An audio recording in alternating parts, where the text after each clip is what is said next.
Welcome to the Open Door. Jim Hannock here with fellow panelists Mario Ramos Reyes and Christopher Zender. Today we discuss political philosophy.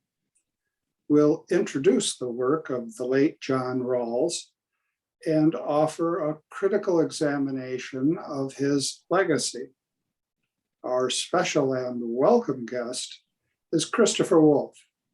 Professor Wolfe is Distinguished Research Scholar at the University of Dallas and Emeritus Professor at Marquette University. He's the author of The Rise of Modern Judicial Review, Judicial Activism, and Natural Law Liberalism. As always, we begin in prayer. Come, Holy Spirit, fill the hearts of your faithful and enkindle in them the fire of your love. Send forth your Spirit, and they shall be created, and you shall renew the face of the earth. Let us pray. O God, who has taught the hearts of the faithful by the light of the Holy Spirit, grant that by the gift of the same Spirit, we may be always truly wise and ever rejoice in his consolation through Christ our Lord. Amen. Let's begin with a locator, as it were. Some of our audience will be fairly familiar with John Rawls, and for others, he's less than a household name. So, Professor Wolfe, Chris, if I may, of course. Who was John Rawls and why is he important? Or at least why has he been important? Well, John Rawls was a teacher at Harvard for many years and the author of two very important books, A Theory of Justice and Political Liberalism. And I think it's fair to say that he is the dominant Anglo-American political philosopher of the second half of the 20th century.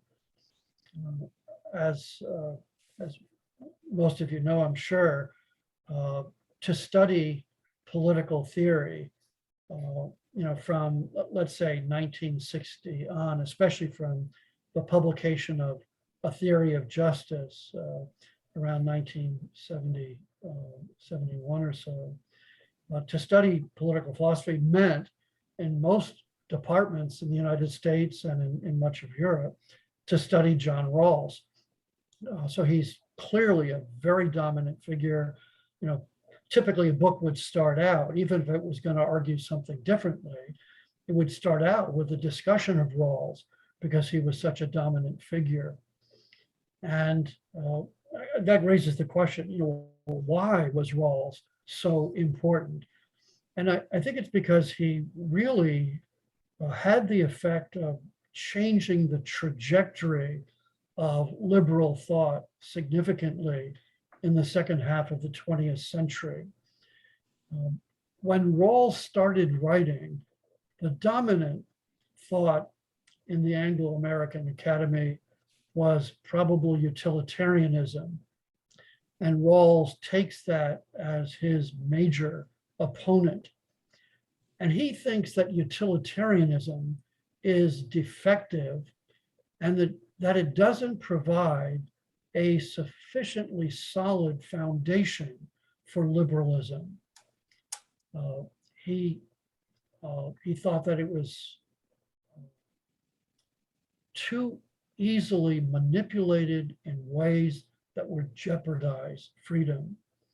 So, if utilitarianism involves a kind of calculus of pleasures and pains, and if what you want to do is maximize pleasure in society, the critique that this is susceptible to is that, for example, if a whole lot of people get a whole lot of pleasure out of torturing a very small number of people, it might end up being easy to justify that on utilitarian grounds as a matter of maximizing pleasure. And now, of course, utilitarians, had answers to this. They argued that, well, if you think through this, you would realize that if you do that, then of course somebody else eventually might do that to you, and therefore you wouldn't do it. But Rawls was skeptical about whether that kind of defensive utilitarianism would really work. And so he thought that utilitarianism placed the fundamental rights that Anglo-Americans care about. We value our freedom and our rights. He thought utilitarianism jeopardized those rights. And so it was necessary to get a different foundation for a society. And he did that by articulating a revised social contract theory. And we can get into the discussion of what that content actually was. Well, thank you for that. A very lucid introduction. And sad to say, every time there's a lucid introduction by one of our guests, I come back with some random anecdotes. Nothing unfortunate about that at all. I want to, before we return to lucidity in the person of Mario Ramos Reyes, I want to offer a couple of anecdotes vis-a-vis Rawls. The first is, when I initially heard John Rawls make a presentation, I discovered that he had a pronounced stammer. And I was struck at least as much by his dealing with that stammer as by what he had to say. It was really an act of discipline and a kind of humility on his part. It wasn't something that every once in a while you'd pick up on. It was something he struggled with the whole time that he spoke. And I guess that says something about his personal character. Another anecdote, I did not know until maybe 2-3 years ago, max, that his senior thesis, still an undergraduate, but his senior thesis, which was recently republished, was on the interplay of faith and reason. And so from the start, he was aware of theological considerations, which I'm sure that many people in the generation before him, and I'm thinking of the logical positivists, had no sympathy for whatsoever, none. And perhaps his questioning of utilitarianism reflected a deeper view of the nature of the human person. My impression is that Rawls, you've heard of the concept of the Foxhole, Christian, the soldier who in a foxhole during battle, all of a sudden, gets really religious, because he feels the dependence on God in that situation. But there are also foxhole atheists as well. One very important figure in American political life, I think, was Oliver Wendell Holmes Jr., whose experience during the Civil War, I think, really confirmed him in a view of atheism. And I think that Rawls actually served in the South Pacific in World War II. And my understanding is that had a real impact on him and led him not in the direction of being a foxhole convert, but in the direction of being a foxhole atheist. Mm. All right, context helps. Arguments come first, but context helps. Indeed. Mario, could you take us forward, please?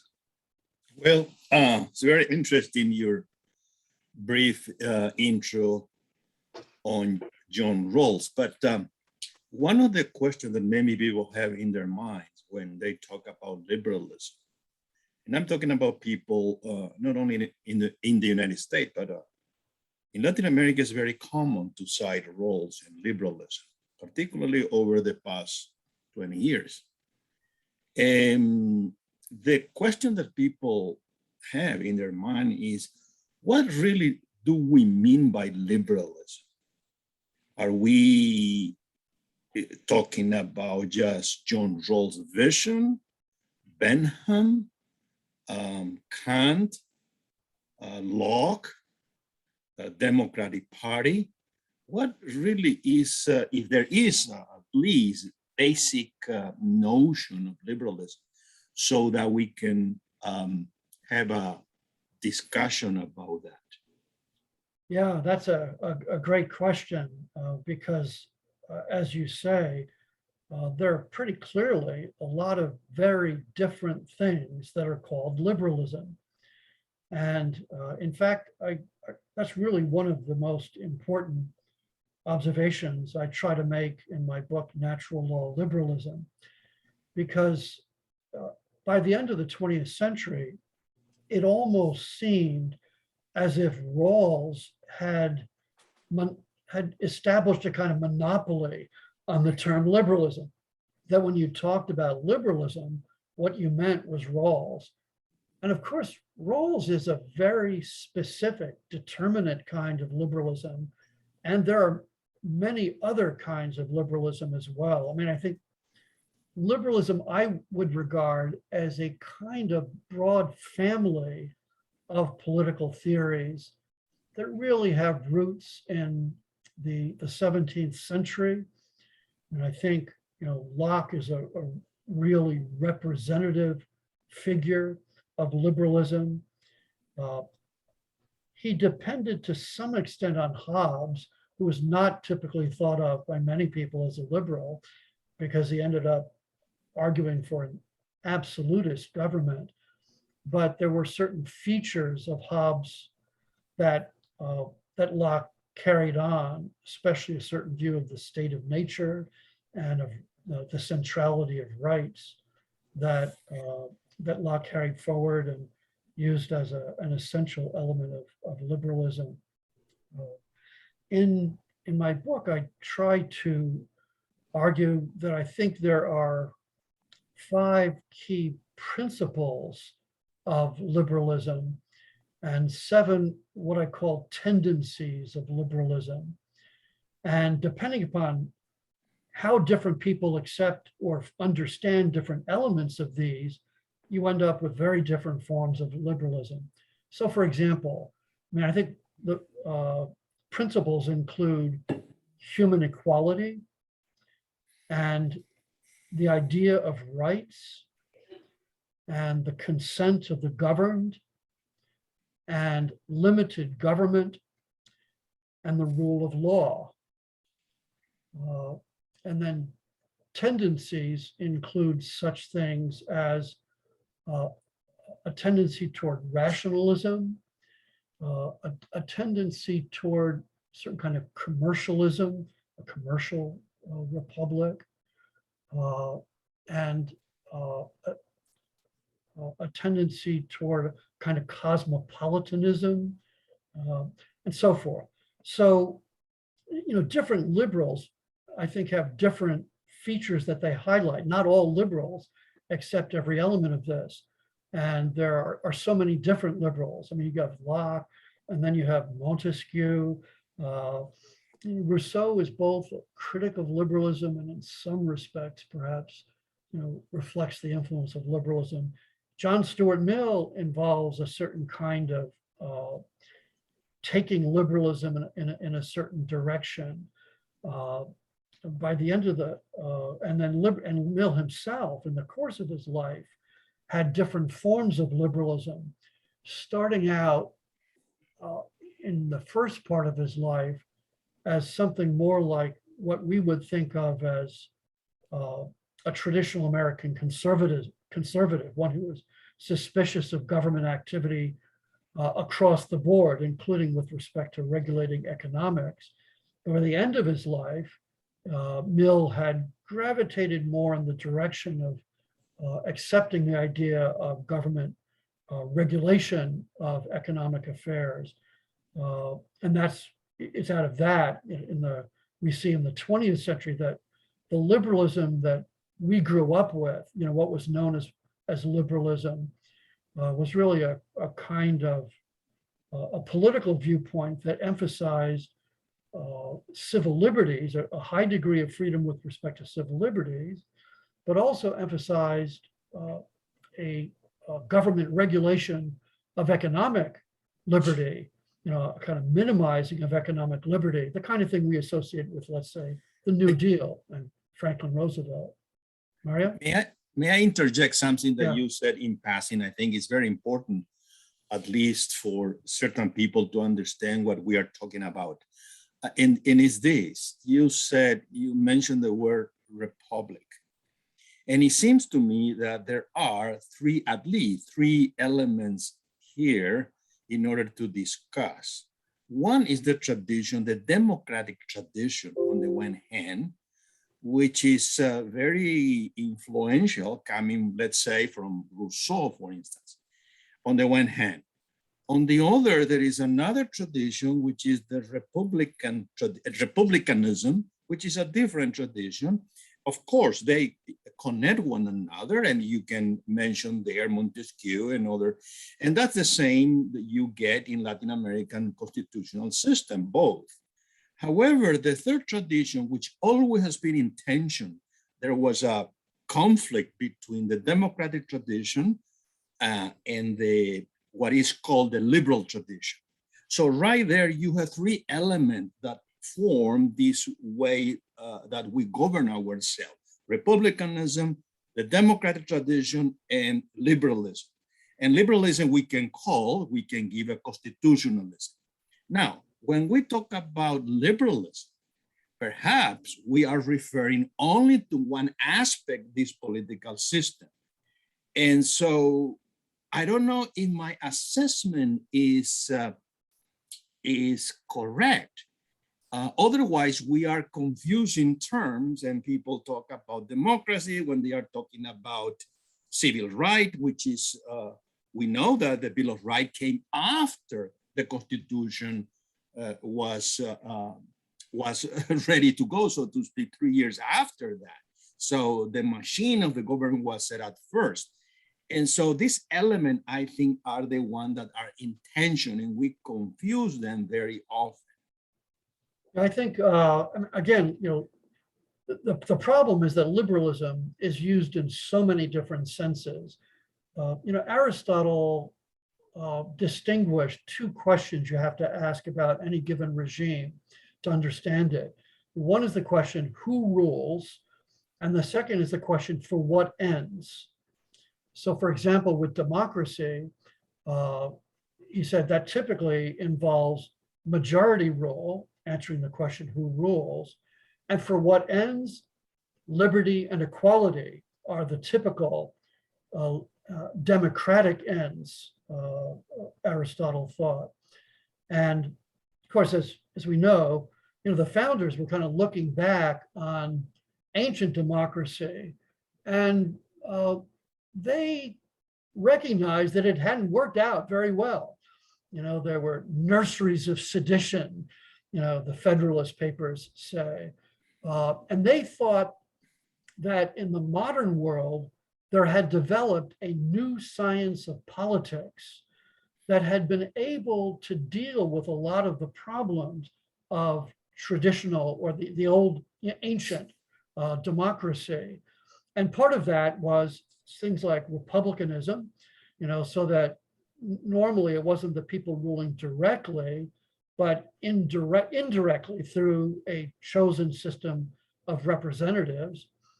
And that also it involved liberal elements as well, that is, checks on even popular power, in the name of, fundamental human rights. And so the founders thought, and I think they were right, that the American Constitution reflected a thoughtful balance of some of the different principles that you're talking about: democracy, republicanism, liberalism. And they established what I think was a very decent, liberal democratic government. It had its faults. Of course, the original sin in America was slavery. And I mean, Tocqueville has an eloquent discussion of this. And the founders themselves recognized that this was really inconsistent with their principles, and looked forward to a day when it would be eliminated. So nobody thought the American regime was perfect.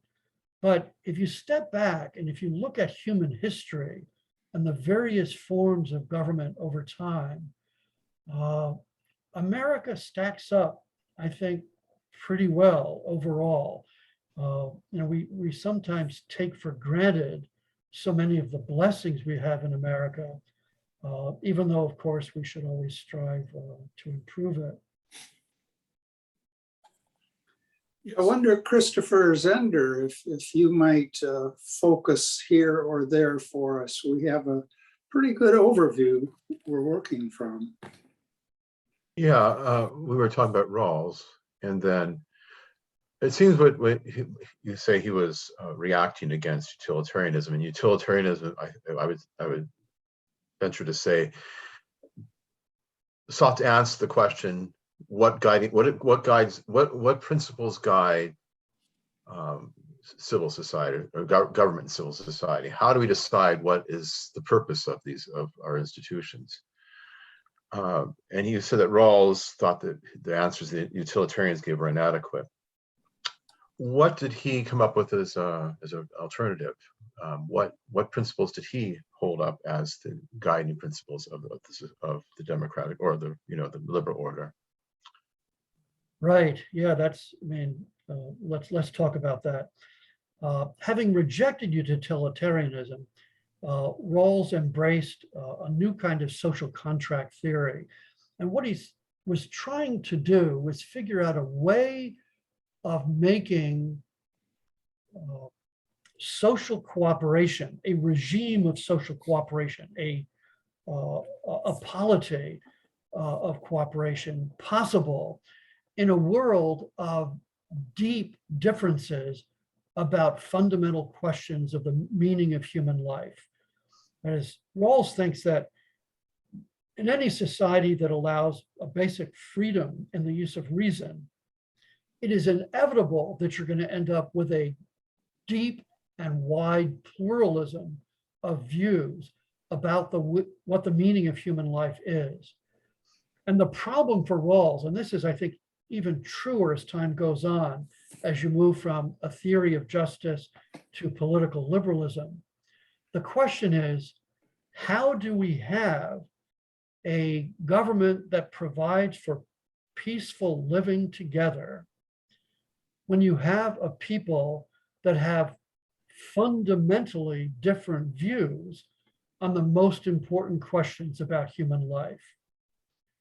And Rawls's answer to that was to somehow put conceptions of the good off limits in politics and to focus on the question of right. Now, in a theory of justice, the way he did this was by coming up with a kind of thought experiment of putting people behind what he called a veil of ignorance. He called this the original position. And in this original position, your people are behind a veil of ignorance. They don't know what their views of the good are, and so they have to be careful in choosing what the fundamental principles of ordering political society will be. for example, if they're Catholic and if they organize, I shouldn't say if they're Catholic. Let's suppose that they organize society on the basis of Catholic principles, the principles of Catholic social thought. Rawls would say, well, behind the veil of ignorance, they don't know if they're going to be a Catholic or a Protestant or a Jew or a Muslim or an atheist or agnostic. And so if they choose to organize society based on Catholic principles, and if it turns out once they come out behind the veil of ignorance that, whoops, I'm an atheist, they're in trouble, And so Rawls, in a way, separates people from their views of the good and says, okay, in a way that puts the question of our differences on fundamental principles to the side, and it focuses on what we can agree on. That is, if you're behind the veil of ignorance, there are still certain basic, what he called primary goods that everybody recognizes, including, certain fundamental freedoms, certain, wealth and income, a certain kind of social self-respect, and it's on the basis of these things that you decide which principles of justice you're going to choose to regulate society. And he said, if you're in that original position, you're not going to choose utilitarianism for the reasons that I gave earlier, that it's too dangerous, that your fundamental freedoms will be jeopardized in a kind of utilitarian calculus or balancing of different interests. So what are you going to choose? And Rawls thinks that you choose what he calls justice as fairness, which involves two fundamental principles. And those principles are, first of all, each person has an equal right to a fully adequate scheme of equal liberties, which scheme is compatible with a similar scheme of liberties for all. So equal fundamental rights, things like freedom of thought and conscience, political liberties, freedom of association, liberty and integrity of the person, and the rule of law. Okay, so that's the first of the two principles. The second is that social and economic inequalities must satisfy two conditions.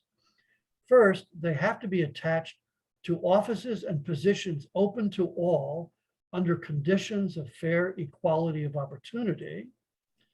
And second, they are to be to the greatest benefit of the least advantaged members of society.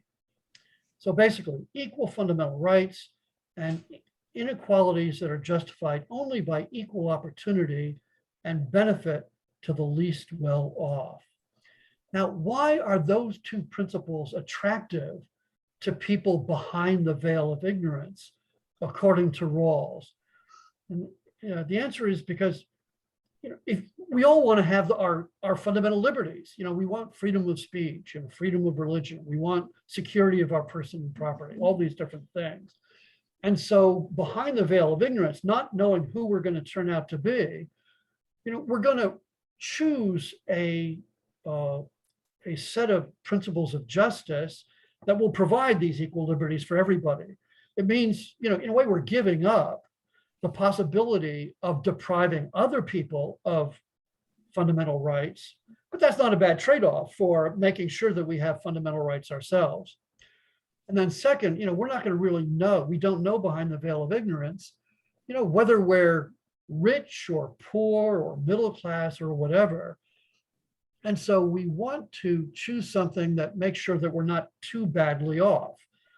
And that second principle, that says that the social and political inequalities have to be justified by both equality of opportunity and by the fact that inequalities have to benefit the least advantaged in society. That will ensure that, that we have at least a kind of decent position in this society that we're setting up from behind the veil of ignorance. He used what he called the Maximin principle.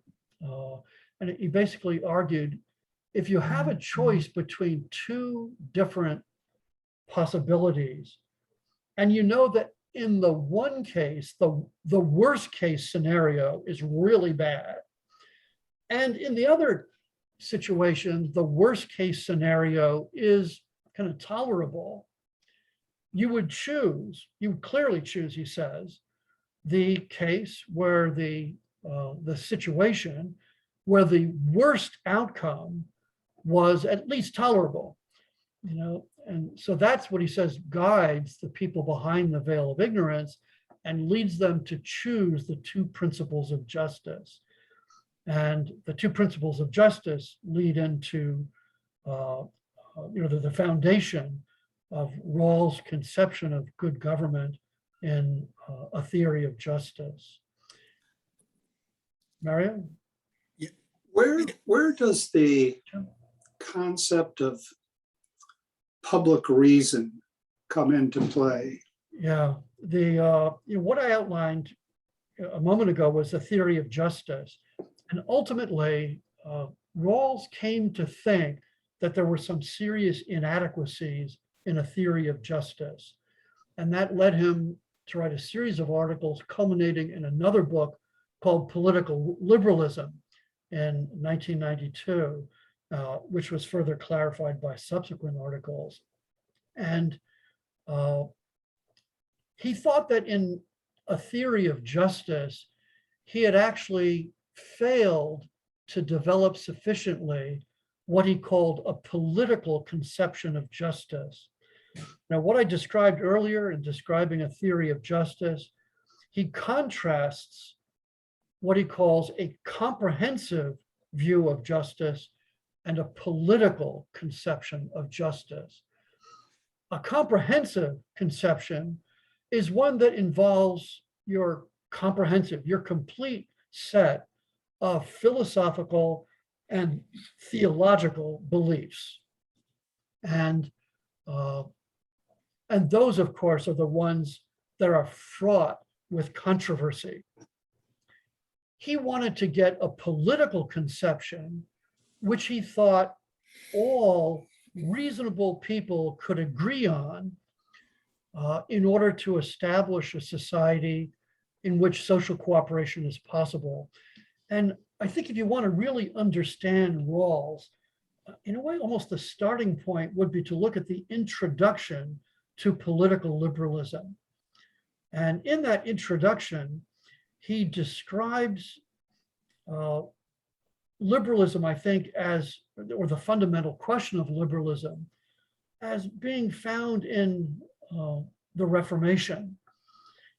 He said in ancient Greek society, there was no real conflict between religion and politics, because religion was in fact civic.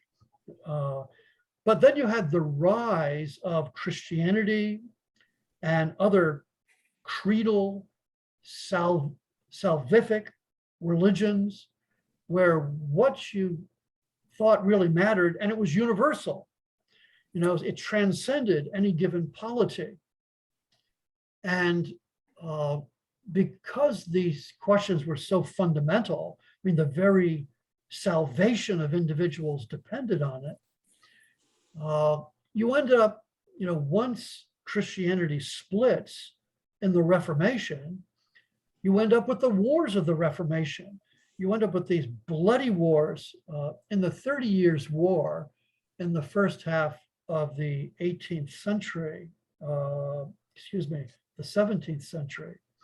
In the 30 Years' War, it's estimated that Germany was depopulated by about a third.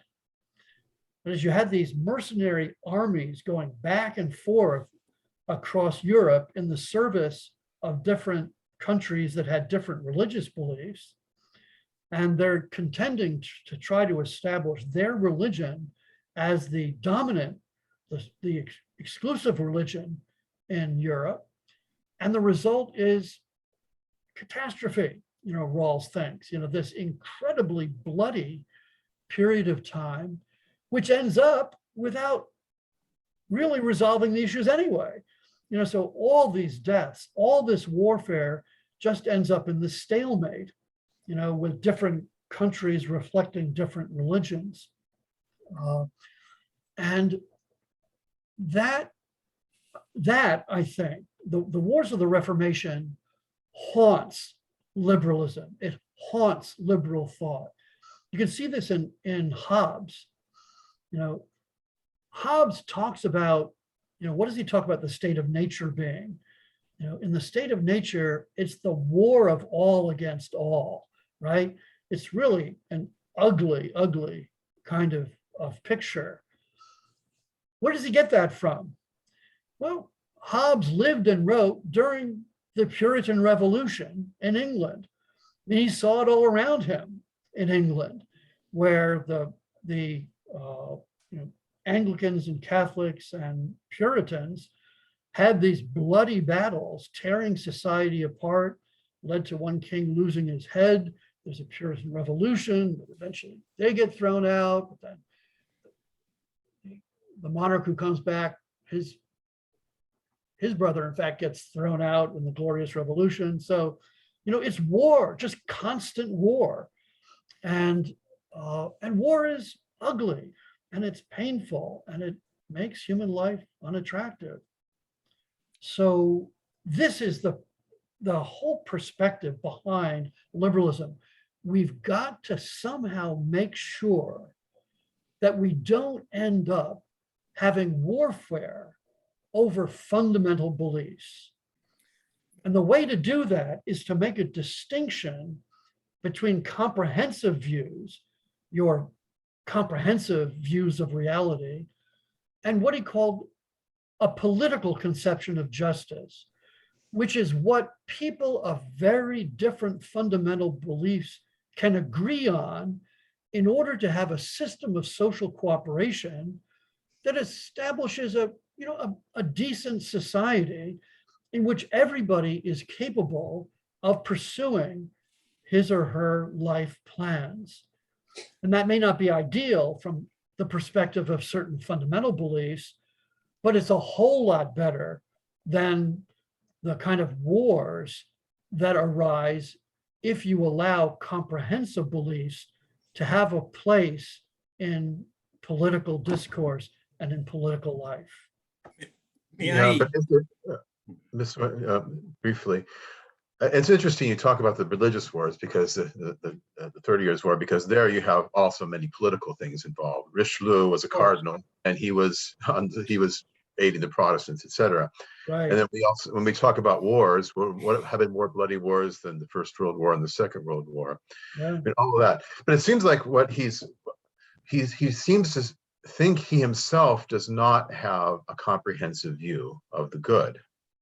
But isn't hidden in all of everything he says an assumption of a good which transcends all other goods?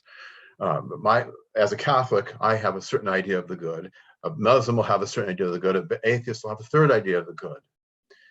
But we have to set aside those ideas of the good for a more transcendent good. And isn't that a comprehensive view in itself?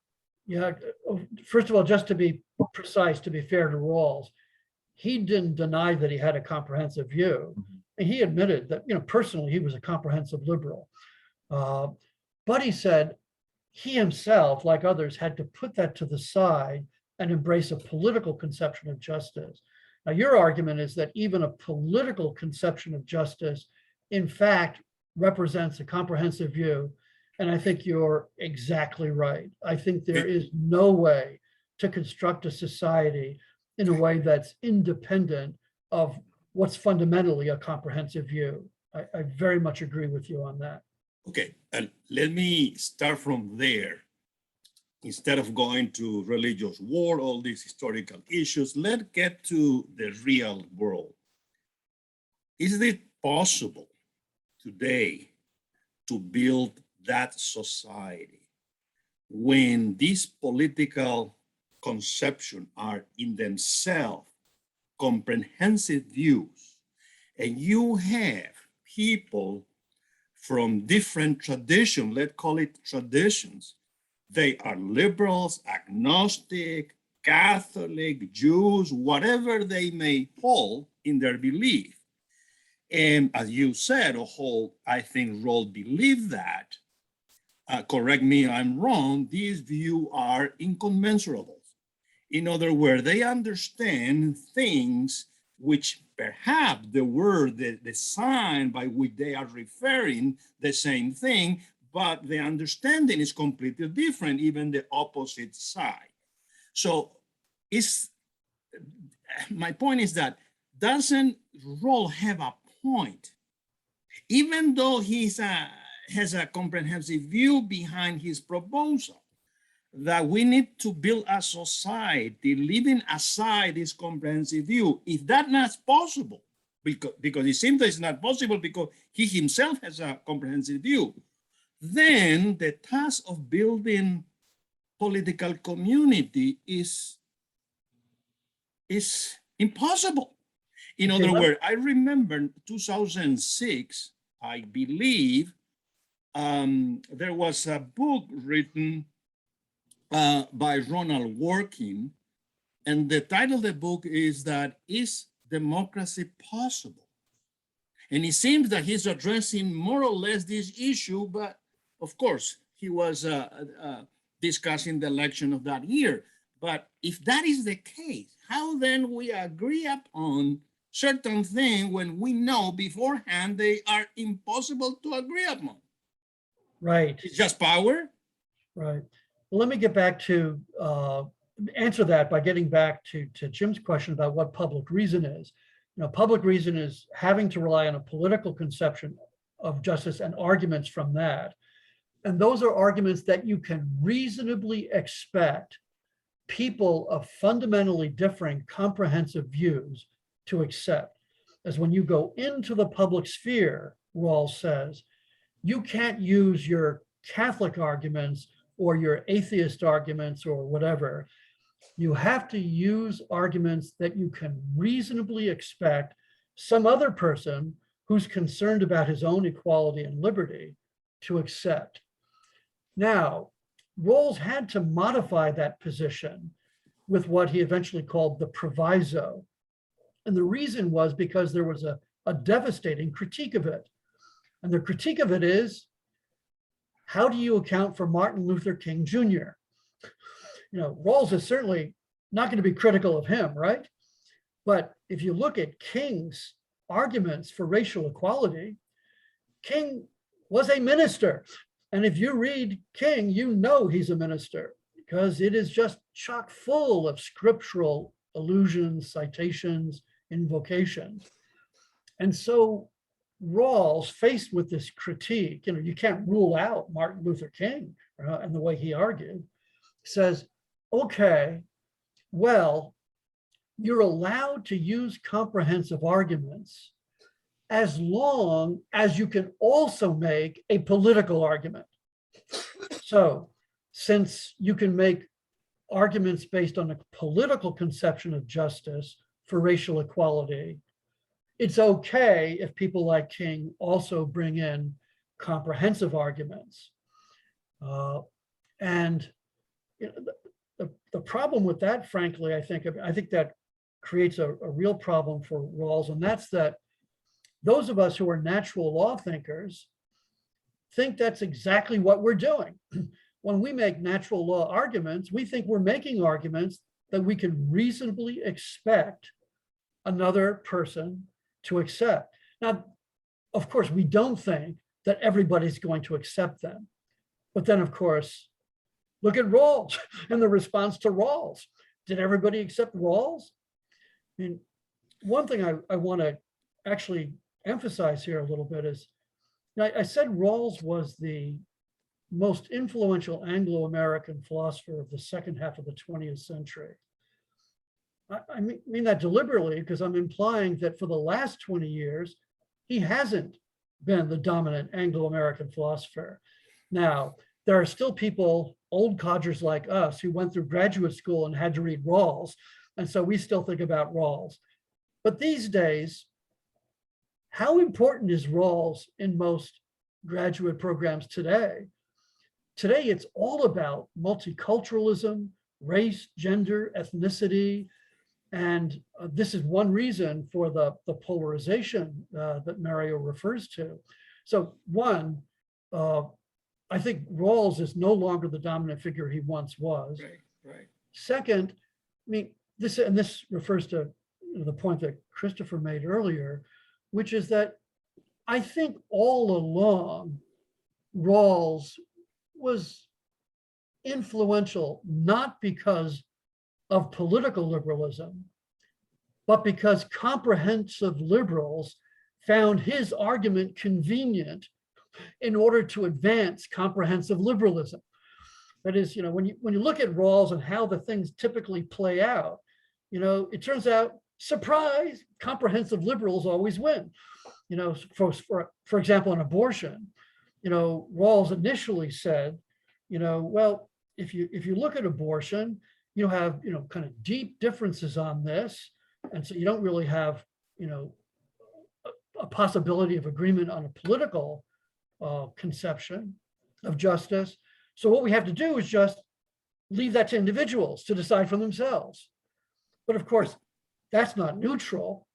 That's adopting the pro-choice position, and it's typical that in Rawls's position, that when Rawls's political liberalism is worked out, the comprehensive liberals always win, and so that's a real problem for Rawls. It's I think what he's trying to come to grips with in political liberalism.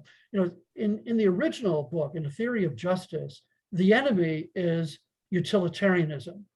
That's the main alternative conception to Rawls's views. By the time he writes Political Liberalism, and actually it began earlier, I think it begins in the 70s, Rawls sees that if he wants to succeed in establishing a political conception of justice, the ones he needs to convince are the religious believers.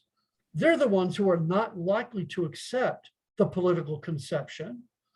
And he's responding, I think, to the rise of the moral majority and the religious right in the 1970s. And Rawls, like most comprehensive liberals, regards the religious right as a threat to liberty. And so he wants to somehow persuade religious people that they are better off by buying into a political conception of justice, because ultimately, at least they're able to live their own faith, even if they can't impose it on others. And that's, that's not bad. It's better than, for example, comprehensive liberals getting in charge and shoving their views down the throats of religious believers. Well, of course, some of us think that happened anyway, so Mario? It ain't happening, because the issue is, and let's be honest, there are views that try to invoking certain type of, not neutrality, but based on science, whatever that means, are being imposed on the rest, gender theory. And so, and you need to follow this conception of freedom. I just heard 2 days ago in a debate in Argentina. That's the view that we need to hold today, because that's what the public religion is all about. So today, it seems that, yes, Rawls is left behind, but also reason or reasonableness, whatever that means, is left behind. Yeah. And so today, just quoting McIntyre, Nietzsche seems to be winning the day. And that is a fact. I mean, I'm not saying that I support this view, but I'm looking for an alternative, and I don't see around an alternative. Right. Perhaps if we re-examine Habermas's view of communicative reason may have something, but I'm not convinced about that either. So that's my question. Yeah, I think this actually gets us back to a question of a concept that was prominent both in A Theory of Justice and then developed further in political liberalism. and that's the theory of an overlapping consensus. And what Rawls said is that, and especially in political liberalism, as he develops the idea, the concept there, he says, a political conception of justice requires that we not demand that everybody accept political liberalism for the exact same reason. Rather, different people with different comprehensive views are going to accept political liberalism from within their own comprehensive views. And so that's Rawls's attempt to get what he would call a morally principled foundation for society. Now, what's the alternative to that? I mean, if people like myself and other anti-Rawlsians reject political liberalism, what's the alternative? The alternative is something that Rawls describes as a modus vivendi. That is, it's living in a society where people have fundamentally different views and where they bring their comprehensive views to bear on political life and so political and social life, but they do so with some kind of ultimate recognition as part of their own comprehensive views that achieving a peaceful society is an important and valuable goal. So, for example, Catholics have comprehensive conceptions that are reflected in Catholic social thought. When we go into the public sphere, many people are going to disagree with us about different elements of Catholic social thought. So what do? We try to reason with them as best we can. That is, we try to persuade them, and where we're successful, we try to use the political process to advance our conceptions of the good. And this is going to lead to a lot of conflict in society. But, I think Rawls's view of getting rid of conflict is, if you Catholics just shut up, we won't have conflict. That is, if you simply accept comprehensive liberalism, then we don't have to worry about all these fights. But of course, that's not a sufficient answer to not just Catholics, to Christians more generally as well. To be told that we have to leave our most fundamental beliefs out of consideration when we're engaged in politics, just seems crazy. It's one reason why Rawls never had much success, I don't think. So what we do is, I think, natural law has a very specific meaning for many people, actually. Part of our problem, though, is that natural law, most people have no idea what it is. And many people have really bizarre ideas, some people think natural law is like Darwinism or something like that. But in some way, I think, Russell Hittinger has a great article on this. Almost everybody, not Nietzsche, almost everybody is a natural law thinker. Almost everybody has some conception of the human good that is somehow connected with some theory of human nature. They don't put it forward that way. In fact, they would deny that they're natural law thinkers, most of them.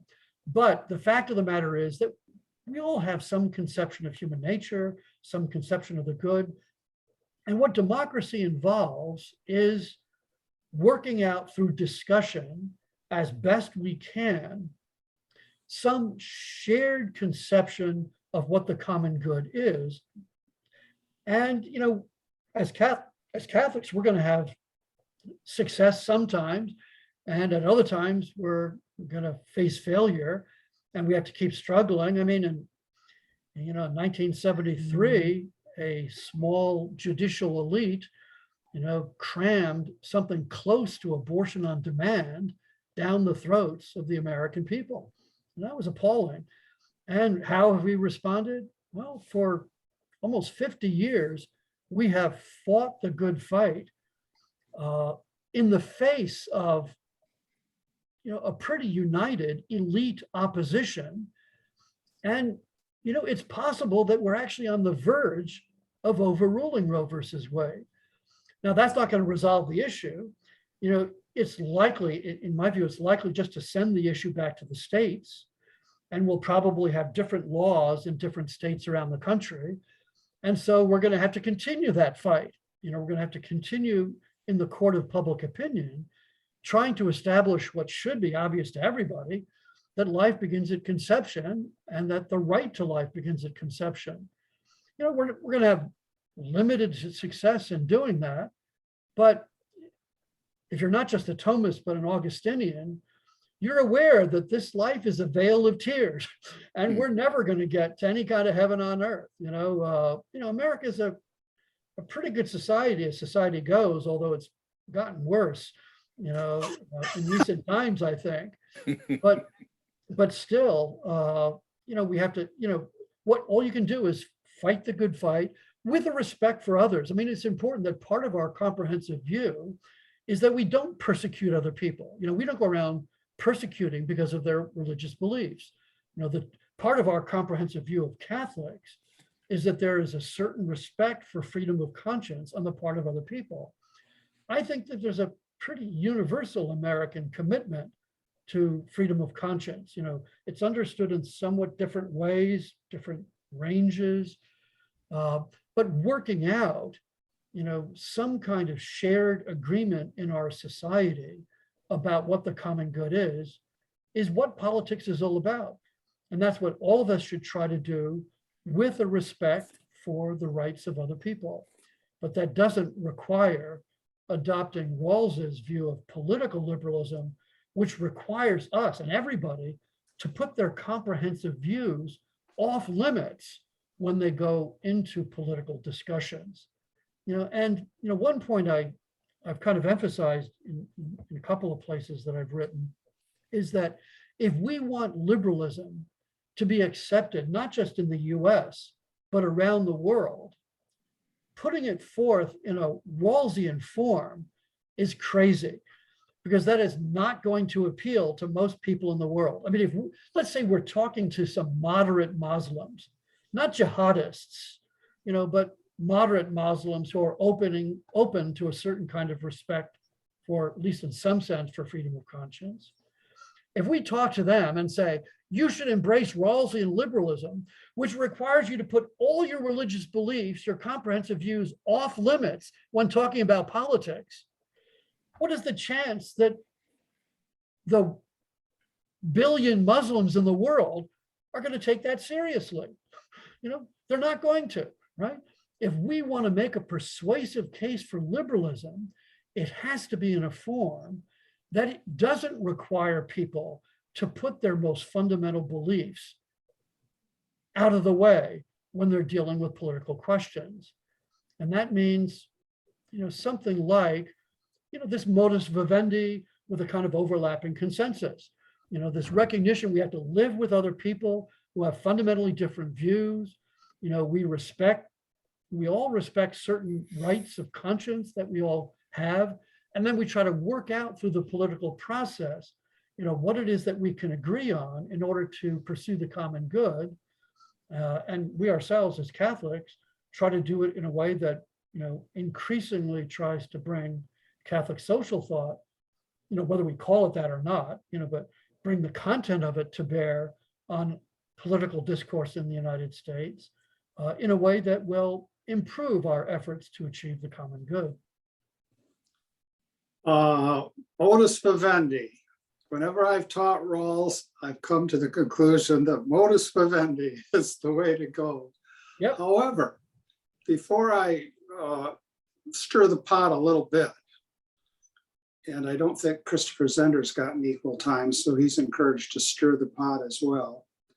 I want to ask a searching technical question. How much time do we have left? On my little computer, I don't get to know how much time we have left. I think All right, we're I'll at bet about you an know. hour now. That's Is fine. it really an hour? We Yeah. can continue 10 more minutes. So Oh my gosh, 10 minutes. All right, Professor Wolfe, can you stay with us for 10 more minutes? Sure. All right. I'm not sure Mario can because, you know, he's a Yes. working stiff Don't and worry. he has to go off to school to teach. Right. Can you, Mario? Yes. All right. By way of easy and natural transition, then, we come to the American Solidarity Party. We don't really need an easy and natural transition, but on this occasion, we actually have one. The American Solidarity Party draws on the whole history of political thought, but in a very distinct and articulate way. It draws on Catholic social teaching. We're all of us used to the American bishops telling us that, well, no one party actually represents Catholic social thinking.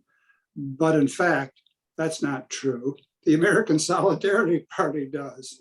And somehow or other, we're going to bring it to the attention of the American bishops. I'm not quite sure how.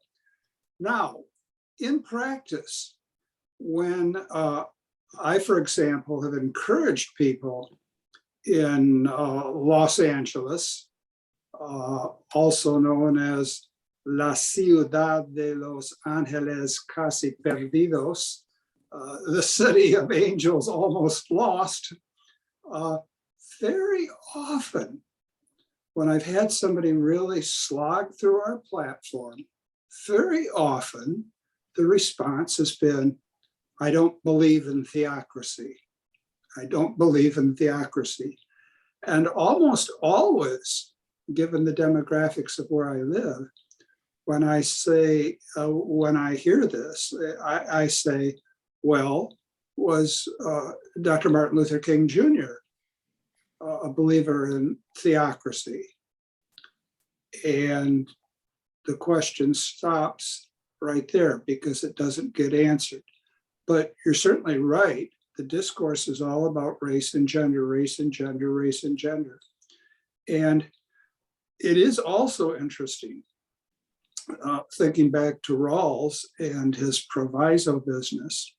Rawls did allow for especially what I would refer to as people in Black churches to use theological arguments. And when asked why, he said, because so many of them learn to do politics in their churches. And so there's going to be a grace period where they can use those arguments, because after all, they'll learn to do politics and they'll come around. And I see this happening again and again where I live. Now, another point that I'd like to toss in here is the idea of, well, look, that's what natural law thinking does. We try to make our arguments accessible in the context of public reason. But as you well know, that calls for a lot of translation. And sometimes people really aren't up for the translation. For example, crucial to the gospel, crucial is the idea of humility, which Hume, as you know, dismissed as a monkish virtue. Now, anybody practicing humility is going to have some terrible difficulties translating that into the public reason forum. Now, a couple of quick points, and then definitely, Christopher, please take over. A couple of quick points. We have a very regular, interested member of our audience named Valerie Niemeyer. And she actually does a course for young members, and I mean seriously young members of the American Solidarity Party. She does a course, and she's asked us to comment, if only briefly, on two other conceptions of justice: Thomas Sowell's cosmic justice, and then the justice that we find in the prophet Micah. And I did a little digging, and I can briefly comment. Thomas Sowell is an interesting case. He says a lot of our problems stem from our trying for a cosmic justice. And we can't bring about a cosmic justice, and we think we can bring about a cosmic justice, but we can't. The only person that could bring about a cosmic justice is the creator. And if you want to blame anybody for injustices of a cosmic sort, blame him. Don't blame politicians, because after all, and here's Sol the liberal, politics is really about process. You get what you can get, and don't get distracted by this vision of a cosmic justice.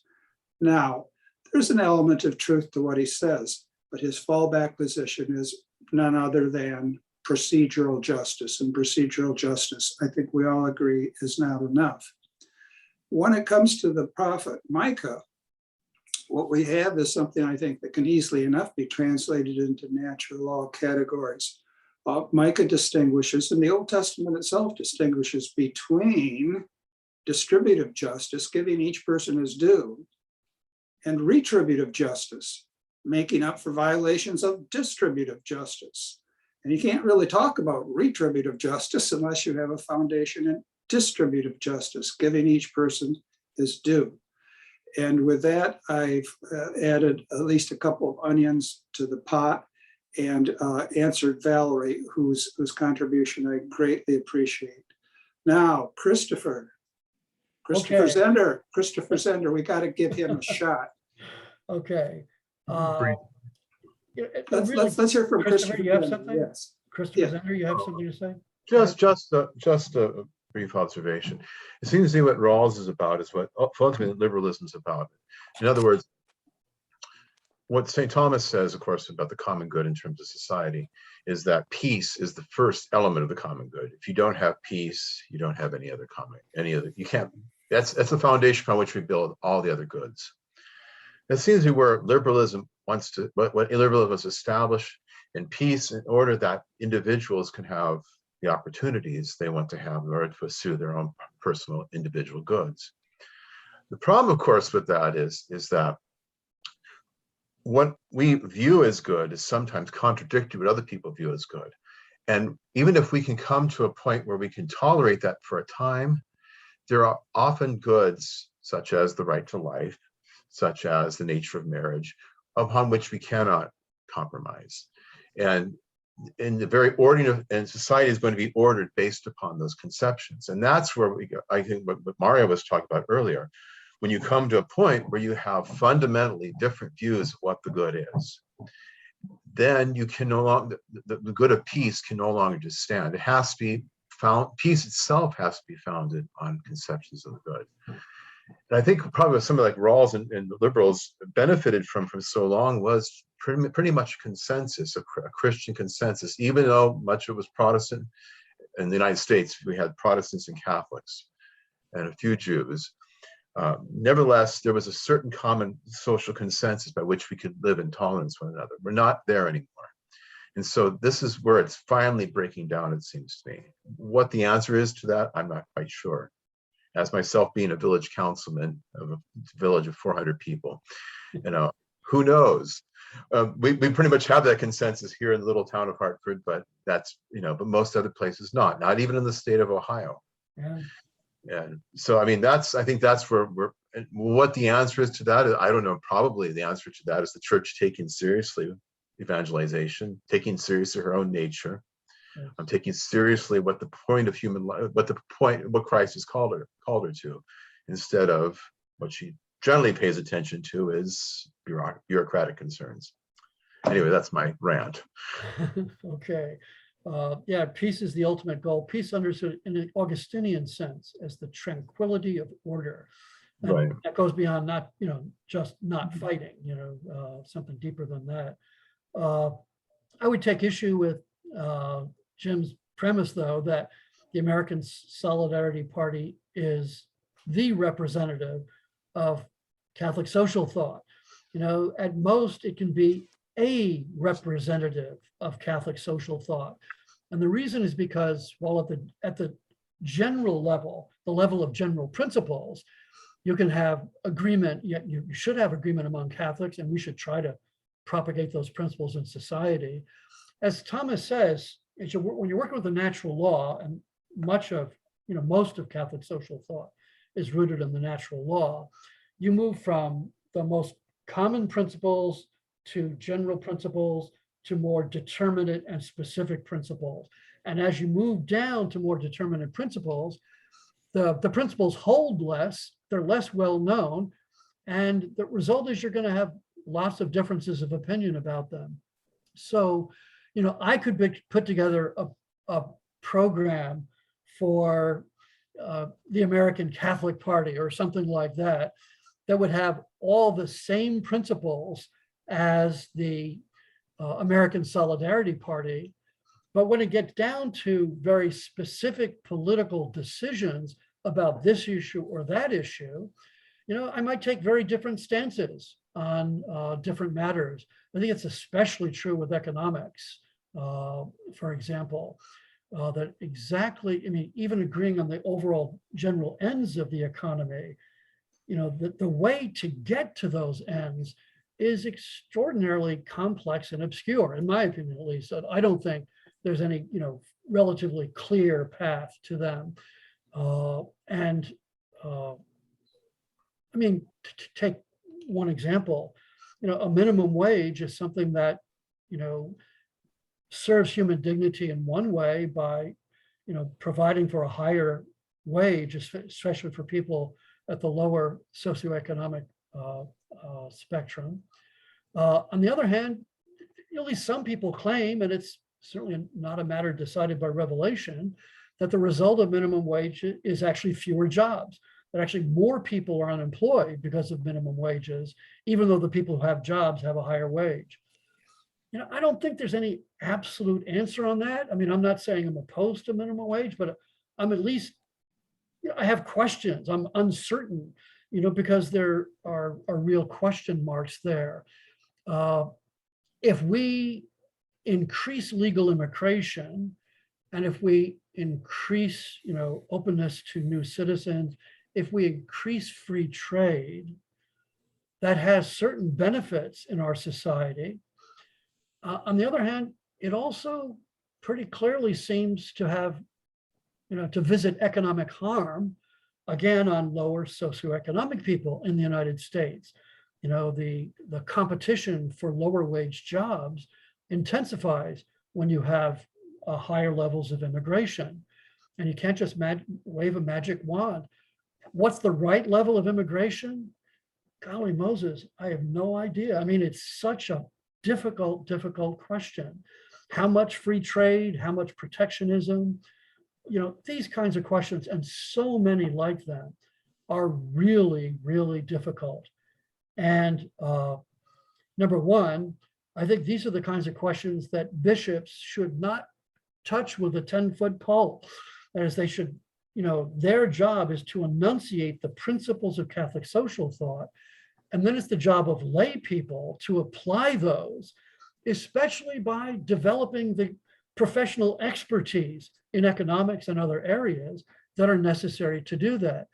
And when that happens, Catholics of good faith and goodwill are going to have significant differences about a fair number of issues.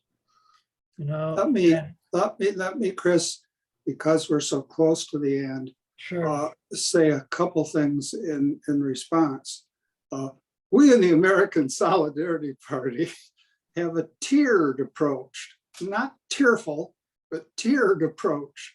We have 5 fundamental principles, and then an expansion of those 5 fundamental principles into, say, a dozen. And that expansion is partly the work of Christopher Zender. And then we have the platform, and the platform undergoes periodic review. And it's understood and it's recognized that many people in the party do not agree with every particular in the platform.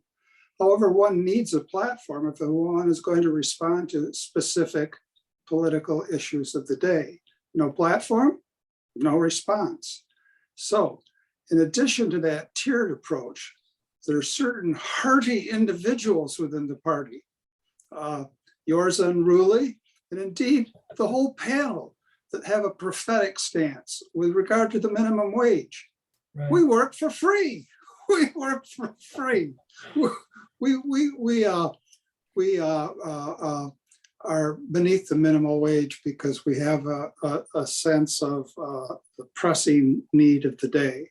Now, as Christopher was, Probably best not to base the whole economic system on that. no, I have, only certain sectors. Yes. Now, Christopher said, as he oftentimes does, evangelization remains the heart of everything. Yes. And we always end, and we will now, with the gospel for today. And this is from Luke. Jesus passed through towns and villages, teaching as he went and making his way to Jerusalem. Someone asked him, "Lord, will only a few people be saved?" He answered them, "Strive to enter through the narrow gate, for many, I tell you, will attempt to enter, but will not be strong enough. After the master of the house has arisen and locked the door, then will you stand outside knocking and saying, 'Lord, open the door for us?' He will say to you in reply, 'I do not know where you are from.' And you will say, 'We ate and drank in your company, and you taught in our streets.' Then he will say to you, 'I do not know where you are from. Depart from me, all you evildoers.' And there will be wailing and grinding of teeth when you see Abraham, Isaac, and Jacob, and all the prophets in the kingdom of God, and you yourselves cast out. And people will come from the east and the west, and from the north and the south, and will recline at table in the kingdom of God. For behold, some are last who will be first, and some are first who will be last. Come, Lord Jesus, come." Thank you so much, thank Chris, you. for joining us. Thank you, Jim and Mario and Chris. We need, We're not attuned to such lucidity. And with that kind of lucidity, we predict that within 3 years, you'll be a card-carrying member of the American Solidarity Party. we need a panel, another interview about natural law in judicial review. Yes. Yeah, that is it's obviously a really important question. And yeah. And because Okay. of that, we're willing to double your stipend. We are going to pay, yes. Speaking of the gift. All right. Okay, Thanks thank again. you. Very good. So long. God bless. Bye-bye. Bye-bye. Thanks. Bye-bye.